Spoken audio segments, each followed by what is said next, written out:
Question में लिखा हुआ है, अ fraction is such that if the numerator is multiplied by 3 and the denominator is reduced by 3 we get 18 by 11। Question में numerator और denominator में कुछ ना कुछ किया जा रहा है। न्यूमरेटर को 3 से मल्टीप्लाई कराया जा रहा है और डिनोमिनेटर को 3 से कम किया जा रहा है। Then the fraction becomes 18 by 11। Cross multiply करा दीजिए, या उससे पहले 3 वन ज़ा 3, 3 सिक्स ज़ा 18। अब मैं क्रॉस मल्टीप्लाई कराऊंगा तो 11x equals to 6 multiplied by y minus 3। So 11x equals to 6y minus 18। तो यहाँ से मैं 11x minus 6y equals to minus 18 लिख के उसे नाम दे दूंगा इक्वेशन नंबर फर्स्ट। देन मैं आगे बढ़ा, फिर लिखा हुआ है but if the numerator is increased by 8 and the denominator is doubled मतलब 2 का मल्टीप्लाई करना। तो इस बार न्यूमरेटर डिनोमिनेटर फिर से कुछ किया जा रहा है। न्यूमरेटर को 8 इंक्रीज किया जा रहा है और डिनोमिनेटर को डबल किया जा रहा है। Then the fraction becomes 2/5। अभी तो कुछ कट नहीं रहा है तो सीधे क्रॉस मल्टीप्लाई कराएंगे। तो 5x प्लस 40 इक्वल्स टू 4/। अब आपके पास दो ऑप्शन है, या तो आप एक्स वाई एक तरफ लेके आप फिर वो लगाइए इक्वेटिंग द कोफिशिएंट मेथड, और एल्स मैं यहाँ से अगर y की वैल्यू देखूँ तो वो हो जाएगी 5x प्लस 40 डिवाइडेड बाय 4। ये मेरी इक्वेशन नंबर सेकेंड। अब मैं लिखूंगा put value of y from equation number second in equation number first. जो मेरी इक्वेशन नंबर फर्स्ट है उसमें मैं y की वैल्यू पुट कर दे रहा हूँ। 5x plus 40 divided by 4 equals to minus का 18। 2 3 ज़ा 6, 2 2 ज़ा 4। देन एलसीएम आएगा 2, तो ये 22x माइनस 3 मल्टीप्लाई होगा तो माइनस 15x माइनस का 120 इक्वल्स टू माइनस का 18। अब हम क्रॉस मल्टीप्लाई कराएंगे तो पहले तो ये माइनस किया जाएगा, तो 7x minus 120 equals to minus का 36। 7x equals to minus 36 plus का 120। अब जब इतना काम करेंगे तो बाकी यहाँ सॉल्व कर दे रहा हूँ। ये 7x जब 120 में 36 माइनस करेंगे, 10 माइनस 6 इज 4।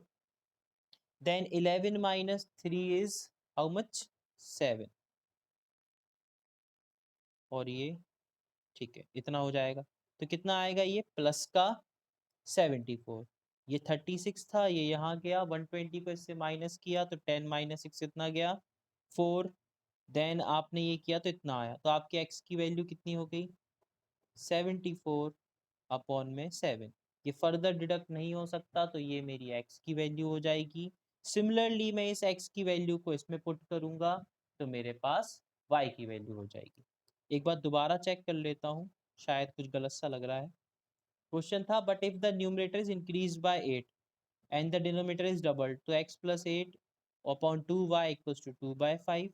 क्रॉस मल्टीप्लाई कराया था तो 5x plus 40 equals to 4y, y equals to 5x plus 40 by 4। 2 3 जा 6, 2 2 जा 4 मल्टीप्लाई किया, then okay. Then 7x minus 120 equals to 18 2 जा 36, यहाँ शिफ्ट किया, यही आंसर आएगा। x की वैल्यू क्या आई 74/7।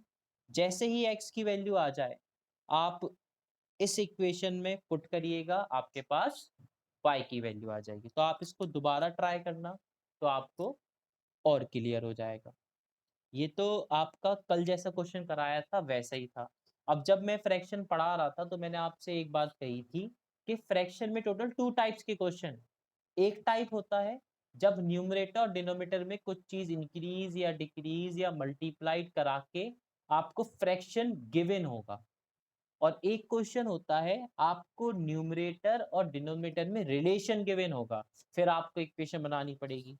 तो नेक्स्ट क्वेश्चन हमारा उसी पे बेस्ड है। जैसे कि मैं शीट का क्वेश्चन नंबर 11 आता हूं। अब जैसे ही मैं शीट के क्वेश्चन नंबर 11 की अगर बात करूं तो मेरा शीट का क्वेश्चन नंबर 11 है the denominator of a fraction, the denominator of a fraction is 4, बेटा दिख रहा है, the denominator of a fraction is 4 more than twice the numerator when both the numerator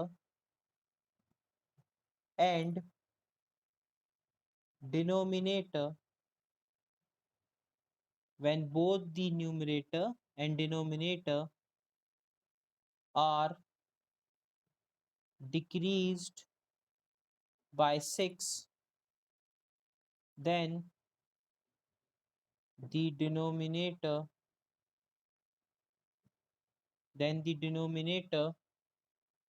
becomes 12 times the numerator. Determine the fraction. Question में हमें fraction find out करना है, तो पहला मोटिव तो वही है हमारा, let the fraction be x upon y. Over here numerator क्या है मेरा, x गिवन फ्रैक्शन के अकॉर्डिंग, और डिनोमिनेटर मेरा क्या है, y. इधर मेरा न्यूमरेटर है x और डिनोमिनेटर है y.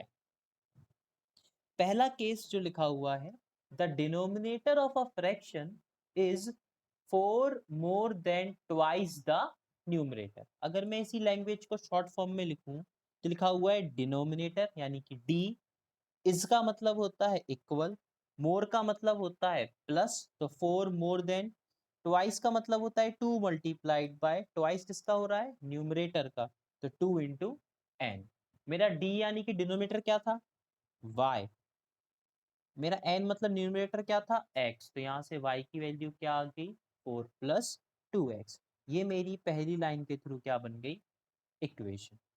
अब मैं आगे बढ़ा तो आगे लिखा हुआ है when both the numerator and denominator are decreased by 6.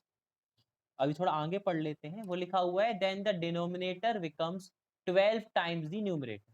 तो पहले कहानी में तो न्यूमरेटर और डिनोमिनेटर को डिक्रीज कराया जा रहा है, तो जब भी डिनोमिनेटर को डिक्रीज या इंक्रीज करा के फिर रिलेशन गिवन हो, तो पहले आप लिखा करो न्यू केस में आपका पहले नया न्यूमरेटर बनाएंगे, तो न्यू न्यूमरेटर क्या हो जाएगा, x minus 6. Similarly new denominator बनाया जाएगा, तो वो क्या हो जाएगा, y माइनस 6. ये तो आपके ओरिजिनल है गिवन फ्रैक्शन के अकॉर्डिंग, पर जो आगे का रिलेशन दिया हुआ है वो तब दिया हुआ है जब नए न्यूमरेटर को क्या कर रहे हैं, पुराने में 6 माइनस और डिनोमिनेटर में भी 6 माइनस. अब इनमें एक रिलेशन गिवन था, क्या गिवन था, then the denominator becomes 12 times the numerator. जब न्यूमरेटर और डिनोमिनेटर दोनों को 6 कम कर दे रहे हैं, तो अब डिनोमिनेटर 12 टाइम्स हो जा रहा है न्यूमरेटर का. d यहाँ पे क्या है, नया वाला डिनोमिनेटर, उसकी जगह पे क्या रखेंगे, y माइनस 6. नए वाली न्यूमरेटर की जगह पे x माइनस 6. फर्दर सॉल्व करने से पहले y की वैल्यू रख दीजिए, तो 4 plus 2x, sorry minus 6 bracket close equals to 12x minus 72. अब 4 ये बचेगा, 2x minus 2 equals to 12x minus 72. Shifting कराएंगे तो 70 इक्वल्स टू बचेगा 10x, 0 से 0 डिडक्ट होगा तो x की वैल्यू कितनी आ जाएगी, 7. ये मेरी आ गई x की वैल्यू. जैसे ही x की वैल्यू आ जाएगी हम लिखेंगे put value of x in equation number first. First equation क्या थी, y equals to 4 plus 2x, तो y equals to 4 plus 2x, x की जगह पे 7, तो y इक्वल्स टू 4 प्लस 14, तो y की वैल्यू कितनी आ गई 18, x की वैल्यू 7, y की value 18, so the fraction will be 7 upon में 18, क्योंकि x मेरा न्यूमरेटर था, y मेरा डिनोमिनेटर था, तो पहले न्यूमरेटर को लिखा फिर डिनोमिनेटर को लिखा। दोबारा देख लीजिए, क्वेश्चन था the denominator of a fraction is 4 more than twice the numerator.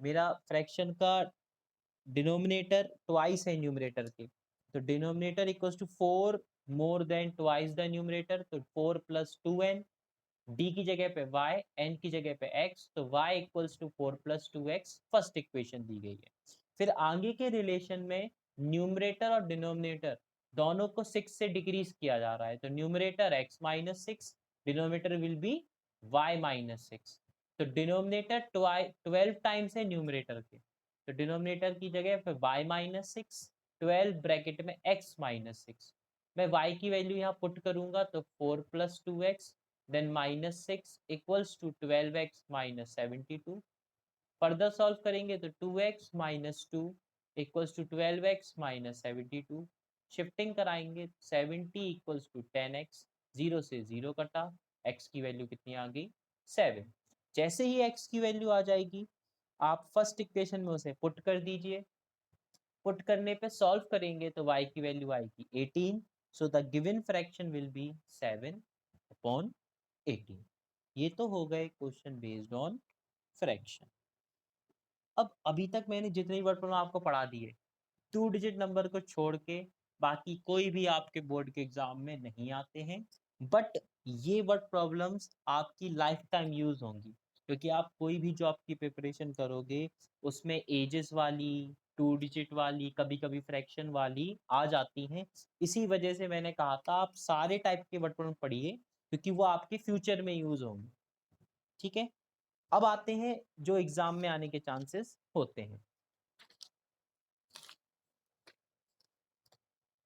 जो कि है question based on ages. Ages वाले क्वेश्चन आप क्लास आई थिंक 7th में थोड़ा बहुत पढ़ा हो, तो 8 से तो पढ़ ही रहे हो एजेस वाले क्वेश्चन, वर्ड प्रॉब्लम बेस्ड जो थे।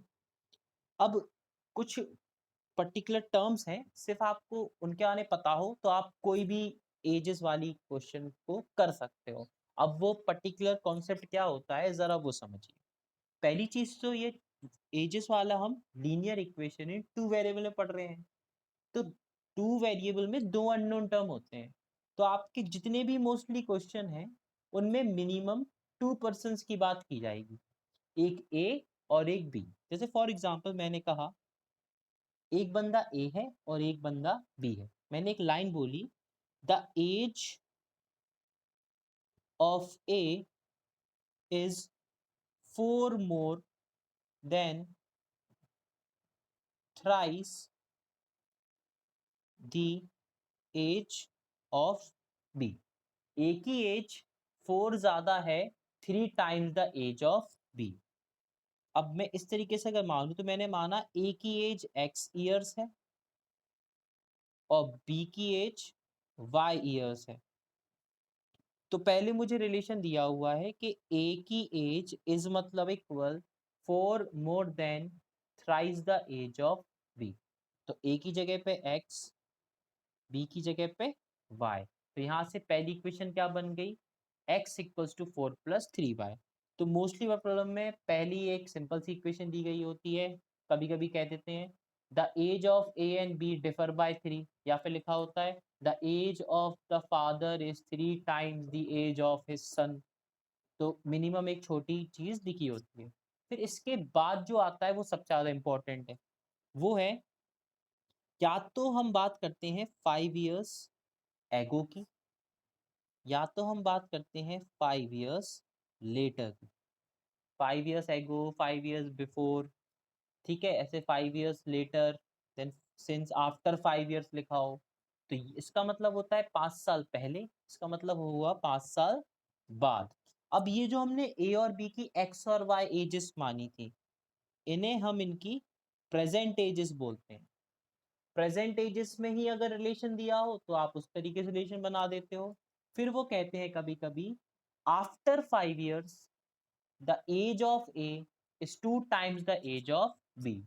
कहीं भी 5 years पहले लिखा हो या 5 years बाद में लिखा हो, आपका पहला मोटिव होता है आप इनकी नई एज बनाओ। तो हम लिखेंगे न्यू एज ऑफ ए। जब कुछ साल पहले की बात की जाएगी तो जो प्रेजेंट एज है उनमें उतने साल से आप क्या कर दीजिए, माइनस। यहाँ पे ए की एज कितनी हो जाएगी, x-5। सिमिलरली बी की एज क्या हो जाएगी, y-5। मैंने क्या बोला, ये आपकी प्रेजेंट एज होती है। प्रेजेंट एज का मतलब जैसे आज मेरी एज सपोज करिए 25 years है। अब मैं आपसे पूछूं कि 5 साल पहले मेरी एज क्या थी, तो आप मेरी प्रेजेंट एज में अगर 5 years को माइनस कर दो तो आपको पता चल जाएगा कि 5 years पहले मेरी एज कितनी थी, 20। सिमिलरली ये जो एक्स और वाई हम मानते हैं ये प्रेजेंट एजेस होती हैं। प्रेजेंट एज मतलब एट द टाइम, अभी क्या एज है उनकी, एक्स और वाई। फिर उन्होंने कहा 5 years एगो, तो जब भी 5 years एगो की बात की जाएगी तो पहले आप उनकी न्यू एजेस बनाओगे। तो new age of A x-5, new age of B y-5। Similarly अगर 5 years लेटर लिखा होता या 5 years आफ्टर लिखा होता तो आप फिर से इनकी न्यू एजेस बनाते। अब फर्क क्या हो जाता, अब यही कॉन्सेप्ट से समझो, अगर आज मेरी एज 25 years है तो मैं आपसे कहूं कि 10 साल बाद मेरी एज कितनी होगी, तो 25 + 10 कर दीजिए तो 35 years हो जाएगी। तो सिमिलरली 5 years लेटर में बात करेंगे तो प्रेजेंट एज ए की एक्स थी, तो 5 years लेटर में आप क्या करोगे, +5 कर दीजिए। सिमिलरली आप एज ऑफ बी की बात करोगे तो वो कितनी हो जाएगी, y+5। तो ए की एज हो गई x+5, बी की एज हो गई है y+5। अब रिलेशन दिया होता है एक तरीके से कह देंगे, जब 5 years ago the age of A is 2 times the age of B. तो ए की एज अब 2 times है बी की एज के, तो यहाँ पे ए की जगह पे x-5 और बी की जगह पे y-5। उस तरीके से इसमें भी कुछ कह सकते हैं कि 5 years लेटर या after 5 years the age of A is 3 times the age of B. तो अब ए की एज 3 times है बी की एज के, तो यहाँ से x-5 equals to 3 times of, sorry plus 3 times of y+5। तो मेन आपका कॉन्सेप्ट ये है, कुछ साल पहले की बात हो या कुछ साल बाद की बात हो, आप हमेशा न्यू एजेस बनाया करो। और ये तो सिंपल कॉन्सेप्ट है, जो अभी तक हमने पढ़ा उसी टाइप से एक इक्वेशन बन जाएगी आपकी। अब जैसे हम कुछ क्वेश्चनों को स्टार्ट करते हैं, आप क्वेश्चन बेस्ड ऑन एजेस देखोगे तो आपको शीट में 5 क्वेश्चन दिखेंगे, 13, 14, 15, 16, 17। जैसे मैं पहले एक सिंपल क्वेश्चन से स्टार्ट करता हूँ, दैट इज क्वेश्चन नंबर 13। जैसे आपका क्वेश्चन नंबर 13 है कि I am 3 times as old as my son. I am 3 times as old as my son. 5 years later, I shall be 2.5 times as old as my son.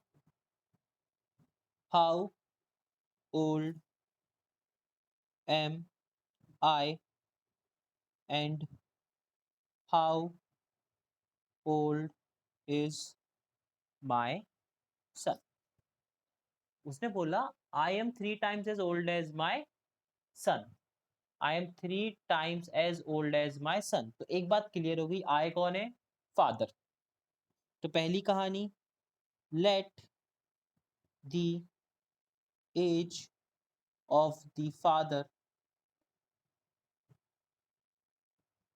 B x and the son be y. मैं father की age को x मान रहा हूँ, सन की age को y मान रहा हूँ। तो पहले उन्होंने ना कुछ साल पहले की बात की ना कुछ साल बाद की, आपको सीधे प्रेजेंट एज में एक रिलेशन गिवन है कि I am 3 times as old as my son. तो यहाँ पे फादर 3 times है अपनी सन की एज के, तो फादर की जगह पे x, सन की जगह पे y। तो यहाँ से x की वैल्यू कितनी हो गई, 3y।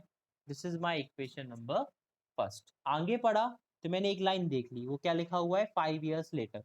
तो पहला काम मेरा, मैं यहाँ ऐसे लिखूंगा 5 years लेटर। आगे का पढ़ने से पहले मैं इनकी न्यू एजेस बनाऊंगा। तो new age of father, father की नई एज क्या हो जाएगी, पहले उनकी एज x थी, लेटर में +5 कर देंगे। सिमिलरली सन की एज y थी, तो लेटर में +5। अब हम इनमें रिलेशन हमें गिवन है, उसने बोला 5 years later I shall be 2.5 times as old as my son। अब फादर कह रहे हैं 5 साल बाद मेरी एज मेरे बेटे के 2.5 times हो जाएगी। तो 2 whole 1/2। फादर की 5 years लेटर क्या एज होगी, x+5। इसको फ्रैक्शन में कन्वर्ट करेंगे तो ये आएगा 5/2। और सन की एज क्या है, y+5। मोस्टली बच्चे क्या गलती करते हैं, ये लाइन नहीं लिखते हैं और सीधे यहाँ पे x और यहाँ y कर देते हैं, वो गलत हो जाता है।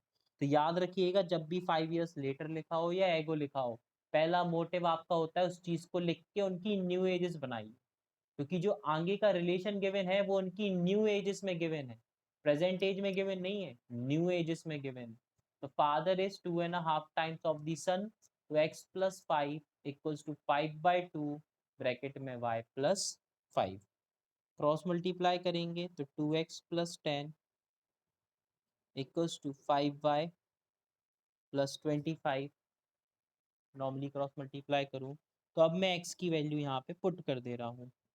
तो 2 इंटू में 3y+10 equals to 5y+25। 6y-5y equals to 25 - 10, y equals to कितना आया, 15 years। तो बेटे की एज तो कितनी थी, 15 years। फर्स्ट इक्वेशन में पुट कर दीजिए, तो x इक्वल्स टू 3 × 15। तो यहाँ से x की वैल्यू कितनी आ गई, 45 years। तो फादर की एज क्या थी, 45 years। इसको आप दोबारा रीड आउट करिएगा, मतलब एक ट्राई करिएगा, नहीं आएगा तो दोबारा बता दूंगा। वैसे तो बहुत सिंपल है। पहले आपको फादर और सन में सिंपल सा रिलेशन गिवन था, फर्स्ट इक्वेशन बना दी। उन्होंने बोला 5 years लेटर, तो मैंने फादर और सन की नई एजेस बनाई। फिर मुझे दिया हुआ था कि फादर की एज 2.5 times है सन के एज के, तो x+5 इक्वल्स टू 5/2 ब्रैकेट में y+5। क्रॉस मल्टीप्लाई किया, x की वैल्यू पुट की in terms of y, solve किया तो सन की एज 15 years आई, आई मतलब फादर की एज 45 years आई। एक क्वेश्चन तो ये हो गया। अब इस तरीके से एक क्वेश्चन कर रहे हैं। अभी तक इसमें आप नोटिस किया तो आपने दो लोगों की बात हो रही थी, फादर और सन। अब जो आपका नेक्स्ट क्वेश्चन है उसमें टोटल 4 लोगों की बात हो रही है। तो जरा क्वेश्चन को देखिएगा। ऑल दो 3 मिनट्स में क्लास ऑटोमेटिकली बंद हो जाएगी, देखते हैं हो पाता है कि नहीं। उससे पहले एक चीज समझ लीजिए बेटा, कल से जैसे ही आपका 40 मिनट्स हो जाएगा मैं दोबारा आपको लिंक सेंड करूंगा ग्रुप पे, तो आप दोबारा उसे एक्टिव कर लीजिएगा, क्योंकि अभी क्या 40 मिनट्स की ही क्लास हो पा रही है जूम की वजह से। तो लिंक दोबारा सेंड कर देंगे तो दोबारा वही क्लास स्टार्ट हो जाएगी, तो आपका टाइम पीरियड थोड़ा एक्सटेंड हो जाएगा, क्योंकि कोर्स बचा हुआ है और हमें कराना भी है, तो कल थोड़ा टाइम पीरियड कल से बढ़ाना स्टार्ट करेंगे। आपकी प्रॉपर 1 आवर की क्लास रहा करेगी। अब जैसे ही ये खत्म हो जाया करेगा मैं आपको 1 मिनट या 2 मिनट्स के अंदर दूसरी लिंक फॉरवर्ड कर दिया करूंगा, आप ओपन करके हम क्लास दोबारा कंटिन्यू करेंगे, ठीक है बेटा। क्वेश्चन नंबर 14 पे आते हैं। क्वेश्चन नंबर 14 है, A and B are friends and their ages differ by 2 years. फिर A's father D is twice as old as A, and B is twice as old as his sister C. The ages of D and C differ by 40 years. Find the age of A and B. ठीक है बेटा, ये class खत्म हो जाएगी, मैं आपको अभी दोबारा लिंक सेंड कर रहा हूँ, आप लोग उस पे आ जाइए, ठीक है।